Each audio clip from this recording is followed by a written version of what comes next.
IAS institute నిర్వహిస్తున్న all India scholarship exam pass అవ్వండి. 2 years ఫీజులో 50% మాత్రమే పే చేయండి.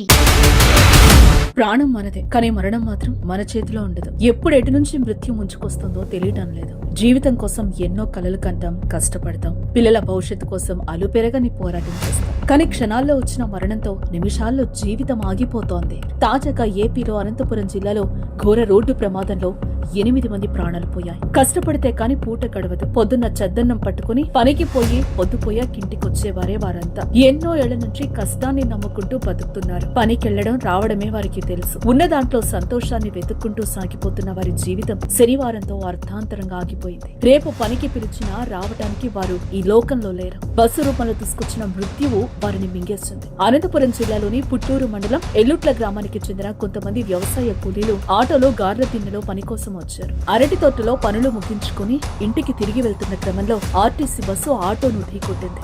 ఏం జరిగిందో చూసేలోపే ఘోరం జరిగిపోయింది. ఆటో నుంచి కూలీలు చెల్లాచెదురుగా ఎగిరిపడ్డారు. ఘటనా స్థలిలోనే 2 మృతి చెందగా అనంతపురం ప్రభుత్వ ఆసుపత్రిలో చికిత్స పొందుతూ మరో 6 ప్రాణాలు కోల్పోయారు. మొత్తం 8 మంది నిండు ప్రాణాలు పోయారు. చనిపోయిన 7 ఒకే గ్రామానికి చెందిన వారు కావడంతో ఎల్లుట్ల గ్రామం కన్నీరు పెడుతోంది. మృతులందరూ కూడా ఆ ఇంటికి పెద్ద దిక్కుగా ఉన్నవారే కావటం కాదు, వీరిలో భార్యాభర్తలు కూడా ఉండటం కలిచి వేస్తోంది. ఒకే కుటుంబంలో 4 చనిపోవడం చాలా బాధాకరం. మృతుల కుటుంబ సభ్యులు, బంధువుల ఆర్తనాదాలతో గ్రామంలో విషాద ఛాయలు అలుముకున్నాయి. కూలికి వెళ్లి కాటికి వెళ్లారా అంటూ వారు ఏడుస్తున్న తీరు కంటతడి పెట్టిస్తోంది. ఘోర రోడ్డు ప్రమాదంపై సీఎం చంద్రబాబు సైతం తీవ్ర దిగ్భ్రాంతిని వ్యక్తం చేశారు. మరణించిన వారి కుటుంబాలకు 5 లక్షల చొప్పున ఎక్స్గ్రేషియా ప్రకటించారు. క్షతగాత్రులను ఆసుపత్రి వద్దకు వెళ్లి వారి పరిస్థితులపై ఎప్పటికప్పుడు సమాచారం అందించాలని జిల్లా అధికారులకు, మంత్రులకు ముఖ్యమంత్రి ఆదేశించారు. దీంతో ఆసుపత్రిలో క్షతగాత్రులను స్థానిక మంత్రి సవిత అధికారులు పరామర్శించి వారికి అందిస్తున్న వైద్యంపై ఆరా తీస్తున్నారు.